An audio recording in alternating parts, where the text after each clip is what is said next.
उत्तिष्ठ, खड़ा हो जा इस परमात्मा प्राप्ति के लिए। मानो सबको कह रहे हैं, गुरु द्वारा प्राप्त मंत्र ज्ञान उपासना की पद्धति से अपनी बुद्धि को इतनी तीक्ष्ण करो, सारथी को जगाओ कि जो लगाम छोड़े हुए सो रहा है भोगों में, जाग, अब समय सोने का नहीं है, और लगाम खींच इंद्रियों के घोड़ों की, और दिशा बदल, जो शब्द स्पर्श रूप रस गंध रूपी भोगों में जा रहा है वो मोड़ परमात्मा की तरफ, भगवान की तरफ। उत्तिष्ठ, जागृत, खड़ा हो जा, जग जा मोह निद्रा से, मोह निशा सब सोवन निहारा, देखे स्वप्न अनेक प्रकारा, यही जग जामिनी जागे जोगी, परमार्थी प्रपंच वियोगी।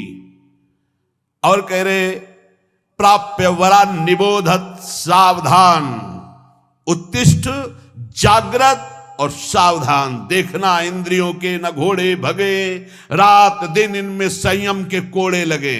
बहुत दुष्ट हैं ये घोड़े, लगाम छूट गई तो बर्बाद कर देंगे, नष्ट कर देंगे।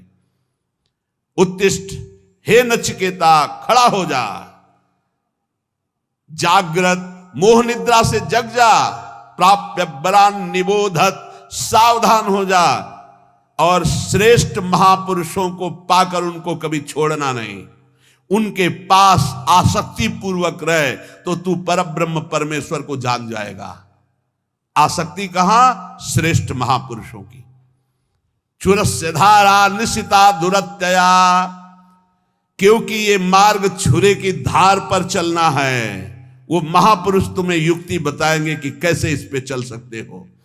वो त्रिकालज्ञ ज्ञानी जन तत्व ज्ञानी तुम्हें वो सामर्थ्य देंगे कि जो छुरस्य धारा निशिता दुरत्यया, जिस मार्ग में चलना बड़ा कठिन है क्योंकि छुरे की धार की तरह है, तो दुर्गम पथस्तत् कवयो वदंती, ये मार्ग बड़ा कठिन कहा जाता है, लेकिन जो गुरु विमुख है उनके लिए, जो सदगुरु कृपा पात्र है उनके लिए नहीं। सेवक श्री हरिवंश के जग भ्राजत गुण गाय, निस्दिन श्री हरिवंश हित हरस चरण चितलाय, हरस चरण चितलाय, जपत हरिवंश गिराजस मन शिवत चितलाय, जपत हरिवंश नाम जस, श्री हरिवंश प्रताप नाम नौका, निज खेवक भव सागर सुख तरत निकट, हरिवंश जो सेवक। सेवक जी महाराज गर्जना करते हुए कहते, जो रात दिन नाम बाणी में लगे हैं, गुरु चरणों के आसक्त है, सुख पूर्वक भव सागर से तर जाते, उन्हें कोई दुस्तर नहीं है।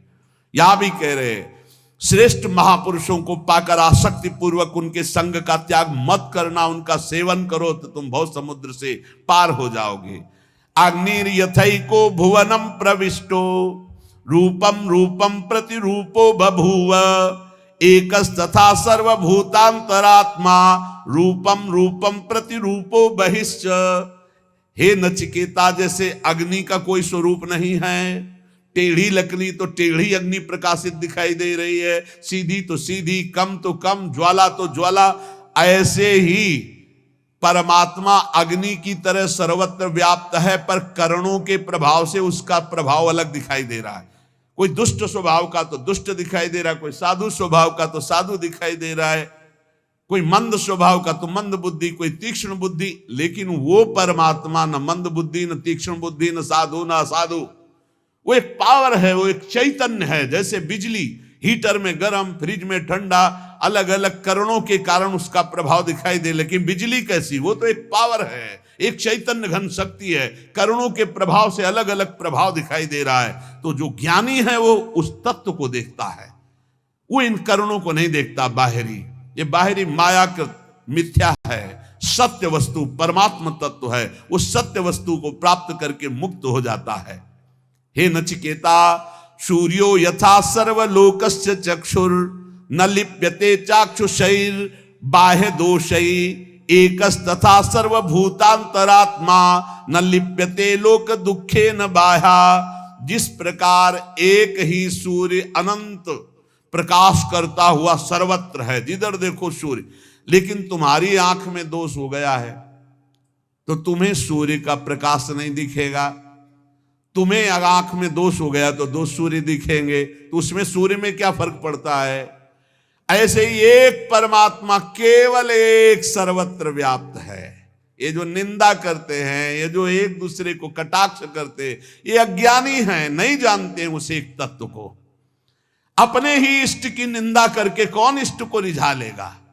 तुम जो दूसरे की इष्ट की निंदा की भावना करते हो, तुम्हारा ही इष्ट है और कोई नहीं। एको देवः सर्वभूतेषु, वो एक है। भगवान गीता जी में कहते हैं समोहम सर्वभूतेषु, मैं समान रूप से सब में विराजमान हूं। ये अज्ञान की बातें नहीं, कभी स्वीकार न करें। ये जितनी मेड़ें बनी है धर्म की, ये रास्ते हैं उस तत्व की प्राप्ति।